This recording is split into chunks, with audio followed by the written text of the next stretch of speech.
어서 오세요. 먼 길 오시느라 다들 고생 많으셨죠? 전 여러분에게 재난재해 자원봉사에 대해 알려드릴 나인재라고 합니다. 반갑습니다. 안녕하십니까? 자, 오늘 여러분이 모이신 이유는 다들 아시죠? 네, 물론입니다. 네, 좋습니다.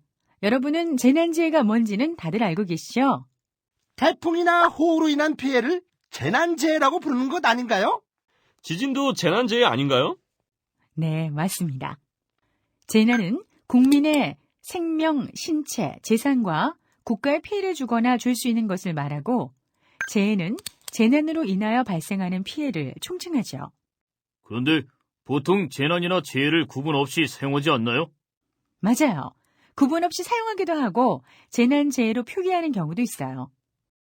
그런데 재난에도 종류가 있나요? 물론이에요. 여기 사진들이 보이시죠? 여기에서 태풍, 홍수, 호우는 자연재난으로 분류할 수 있습니다.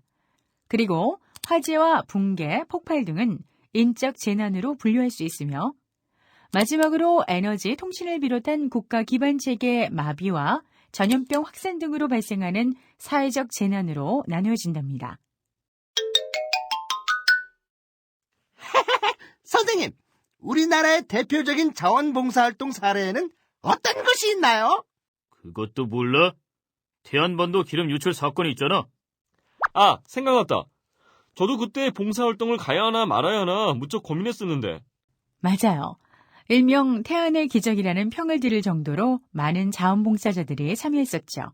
태안의 기름 유출 사고에서 복구에 참여한 자원봉사자들은 태안의 기름띠를 손수 닦아 제거하고 마을 주민들을 위한 심리 상담 프로그램을 실행하기도 하며 경제력의 회복을 위해 태안의 해변가로 휴가를 가는 캠페인을 펼치기도 하였답니다.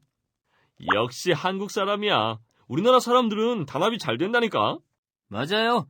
우리나라처럼 자원봉사 활동을 잘하는 나라도 없을 거예요. 과연 그럴까요? 우리나라뿐만 아니라 다른 나라 사람들도 자원봉사활동에 참여하는 사람들이 많아요. 아니, 우리나라 말고 다른 나라 사람들도 참여율이 높다는 말씀이신가요? 그렇답니다. 대표적인 예로 미국의 카트리나가 있죠. 카트리나는 미국 남동부를 강타한 대형 허리케인으로 미국판 쓰나미라고 불리며 미국 역사상 최대 자연재난 중 하나로 기록되고 있는데요. 수많은 자원봉사자들이 수해 지역을 가가호 방문하여 점검하는 활동을 하였고, 학생들은 봄방학을 이용해 도시 청소와 재해 피해 주민 재해 정책 지원을 도왔으며, 연예인과 기업들도 구호 상금 마련이나 구조 활동을 한 것으로 알려졌죠.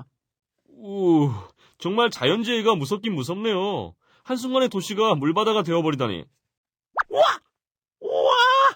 정말 자연 앞에서 인간은 너무 초라해 보여요. 그런데 최근에 동일본에 발생한 대지진도 자원봉사 활동이 끊임없이 이어지는 것 같던데요. 네, 좋은 지적이세요. 동일본 대지진은 인명피해와 함께 방사능 물질 유출이라는 제2의 재난도 함께 가져왔어요. 동일본 대지진의 피해 지역에서는 매우 다양한 자원봉사 활동이 이루어지고 있는데, 물질 배분 등을 위한 체력을 필요로 하는 활동과 아이들을 상대로 놀이 및 학습 지원, 노인을 대상으로 하는 말벗 활동, 그리고 외국어 및 수화 통역, 영양지도, 심리치료 등의 전문성을 필요로 하는 활동이죠. 동일본 대지진은 자원봉사 지원이 세계적으로 이루어지던 데인데요. 역시 박 과장님이 예리하시네요. 맞아요. 근데 어떻게 해서 국제적으로 자원봉사가 이루어질 수 있었던 거죠? 재해 복구에서 자원봉사가 크게 기여한다는 인식의 전환과 국가 차원의 재해는 더 이상 한 나라만의 문제가 아니라는 사실을 사람들이 알게 되었다는 점. 마지막으로 소셜 네트워크의 발전을 그 원인으로 볼 수 있답니다. 그럼 저도 한몫했군요. 저 SNS 완전 열심히 해요. 야, 그건 나도 해.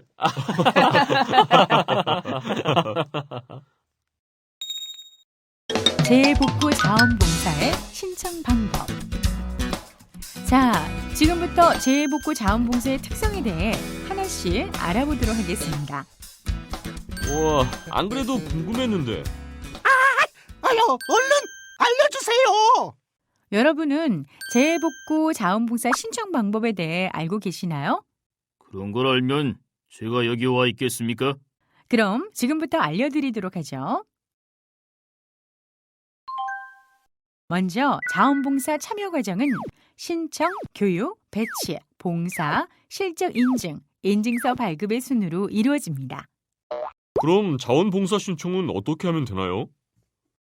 오, 좋은 질문이에요. 간혹 자원봉사자들은 재해 현장으로 바로 달려가거나 재해 현장의 관공서, 자원봉사센터로 연락하는데 이렇게 해서는 안 됩니다. 그럼 어떻게 해야 하는 건가요? 자신이 속해 있는 지역의 자원봉사센터로 연락하여 봉사활동을 신청한 뒤 배치가 될 때까지 기다려야 합니다. 현재 상황은 매우 일손이 부족한 상황임을 이해하며 배치가 될 때까지 시간이 필요할 수 있으므로 인내심을 가지고 기다릴 수 있도록 합니다. 만약에 제가 다른 일정이 정해져 있을 땐 어떻게 해야 하나요? 그럴 경우엔 정해진 일정의 시간을 확실히 전달하고 확인서가 필요할 경우 미리 이야기하도록 합니다. 만약 사전에 확인서 발급을 요청하지 않을 경우 발급일이 매우 늦어질 수 있으며 예정된 봉사활동을 피치 못할 사정으로 취소해야 할 경우 사전에 연락하도록 합니다. 또한 재해 현장에 대해 정보가 필요할 경우엔 재난지역의 자원봉사센터로 연락하지 말고 자신이 속해 있는 지역의 자원봉사센터로 연락하거나 1365 포털 사이트에 공지사항에 떠있는 재난재해 공지를 확인하도록 하세요.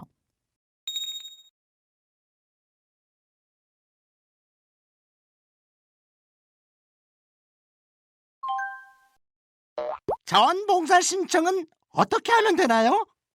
네, 먼저 www.1365.go.kr로 접속을 하셔서 지역별, 분야별 자신의 조건에 맞는 자원봉사를 검색한 뒤 봉사시간과 장소, 봉사 유형, 모집 기간 등을 꼼꼼하게 확인한 후 본인에게 적합하다고 생각되면 페이지 하단에 있는 신청하기를 클릭하여 신청하면 된답니다.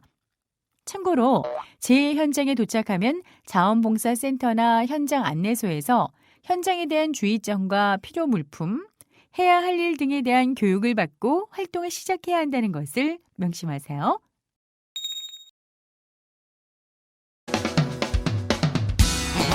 저기 교수님, 재복구 자원봉사 활동을 할 때 필요한 준비물에는 어떤 것들이 있나요? 어떠한 봉사활동에 투입되느냐에 따라 준비해야 할 것들이 달라진답니다. 봉사 일감에 따라 준비물이 달라진다는 말씀이시죠? 그렇습니다. 자, 제가 준비한 것이 있습니다. 자, 다들 제가 드린 봉투는 받으셨겠죠? 네, 자신이 부여받은 각 일감에는 어떤 준비물이 필요한지 다른 직원들에게 알려주시겠어요? 제가 맡은 부분은 생활 지원, 물품 배부, 자원봉사 시 준비해야 할 준비물입니다. 생활 지원, 물품 배부 자원봉사를 위해서는 활동하기 편한 옷과 장갑이 필요합니다. 네. 제가 맡은 부분은 교통통제 및 주차 안내 시 필요한 준비물입니다.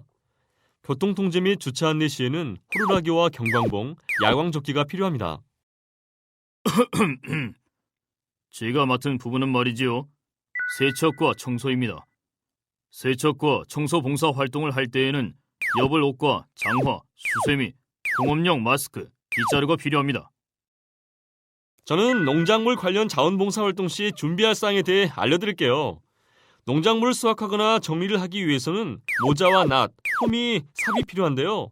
겨울철에는 동상에 걸리지 않도록 주의해야 해요. 제가 알려드릴 준비물은 말이죠. 토사 치우기와 눈 치우기예요. 토사를 치우기 위해서는 삽과 외발수레, 마대, 안전모, 그리고 안전호가 필요하며 눈을 치울 때는 눈삽과 따뜻한 장갑이 필요합니다. 제가 알려드릴 준비물은 전문 봉사단과 관련된 준비물이네요. 도배나 집수리, 전기, 가스, 인명구조 등의 자원봉사 시에는 자신이 보유하고 있는 장비 사용해야 하는데 특히 평소에 사용하던 도구를 가지고 참여해야 합니다. 비닐하우스 철거 시 필요한 준비물입니다. 비닐하우스를 철거하기 위해선 리퍼와 펜치, 드라이버, 커터, 전동 드릴, 파이프 커터, 그리고 두꺼운 장갑이 필요하군요. 대부분의 도구는 자원봉사센터에서 준비하고 있지만 부족할 수 있기 때문에 봉사활동을 신청할 때 꼭 먼저 확인하여 준비하도록 해야 한답니다. 그렇다면 재해복구 시 준비사항에는 어떤 것들이 있을까요? 식사와 간식 및 식수, 옷, 운동화, 장갑, 마스크, 세면도구, 의약품, 재해지역 지도 및 도로사항, 교통정보, 기타로 나누어 살펴볼 수 있습니다. 특히 옷의 경우 기후에 맞게 움직이기 편한 옷으로 여름에는 햇빛을 피할 수 있도록 하고 겨울에는 땀을 흡수해서 몸을 차갑게 하는 면보다 화학섬유나 양모 속옷을 선택하도록 하며 우천시의 준비도 하도록 합니다. 운동화는 안전화를 신는 것이 가장 좋지만 자원봉사 활동에서 가장 중요한 것은 활동력이므로 낮고 두툼한 신발이 좋습니다. 그리고 장갑은 모든 활동에 빼놓을 수 없는 것으로 코팅이 되어 있는 목장갑이 좋으며 쓰러진 가옥이나 토사, 재해 현장에는 엄청난 먼지가 발생하므로 먼지와 함께 성면이 포함되어 있어 되도록 공업용 마스크를 준비하는 것이 좋습니다. 또한 수건과 비누, 칫솔, 치약 등의 세면도구와 붕대, 반창고, 두통약, 감기약, 위장약, 개인의 복용 중인 약을 준비하도록 하며 그 외 손전등과 침낭, 라디오, 필기도구 등 개인의 성향에 따라 준비를 하도록 합니다. 참고로 시원한 물을 오래 먹을 수 있는 방법을 알려드릴까요? 출발할 때 보온통에 얼음만 가득 채우고 물을 현지에 가서 채우면 시원한 물을 오래 먹을 수 있답니다. 그리고 자원봉사 활동을 할 때에는 땀을 많이 흘릴 수 있으므로 식용소금을 준비하여 탈수로 인한 어지러움을 방지할 수 있도록 하세요.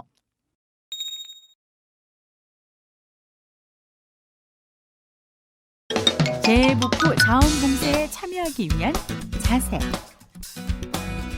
교수님, 재해복구 자원봉사에 참여하려면 봉사자의 자세도 중요할 것 같은데요. 채, 선수치기는 내가 물어보려고 했던 말인데. 에이, 또 왜 그러세요? 누가 묻던 제대로 배우기만 하면 되잖아요. 맞습니다. 역시 부장님이세요. 유재식 부장님이 좋은 지적을 하셨어요. 그럼 재해복구 자원봉사에 참여하기 위한 자세에 대해 설명드리도록 하죠.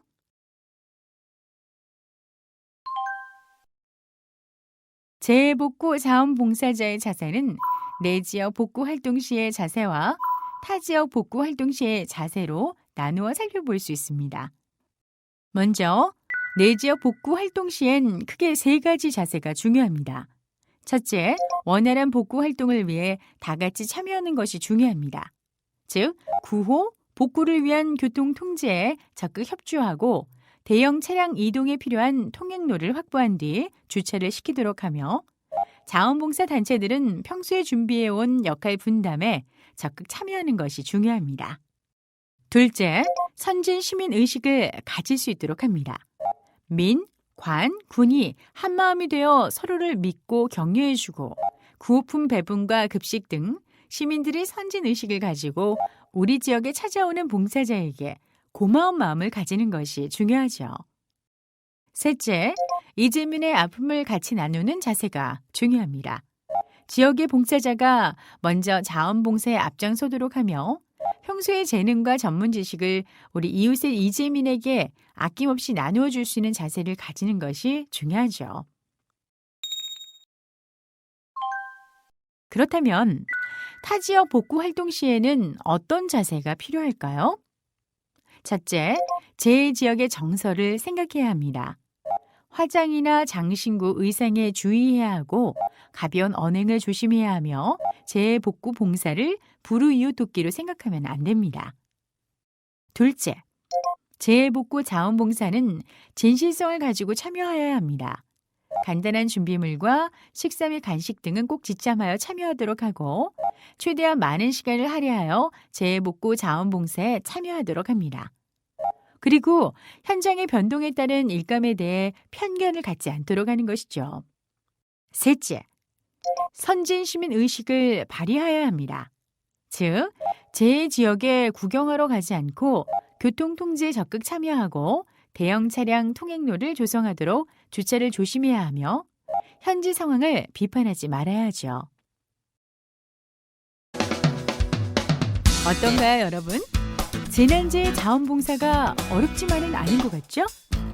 네, 재난재해 자원봉사에 대해 막연하게만 생각했었는데 교수님 덕분에 많은 것을 알게 된 것 같아요. 내가 하려던 말을 또 가르치는군. 아무튼 감사했습니다. 교수님의 설명 너무 명쾌했습니다. 에이, 아부하시기는. 저도 잘 들었습니다. 저도요. 전 바로 실천에 옮길 거라고요. 저도 같이 가요. 좋아요. 그럼 이번 주말부터 재난재해가 일어나는 곳으로 달려가도록 합시다.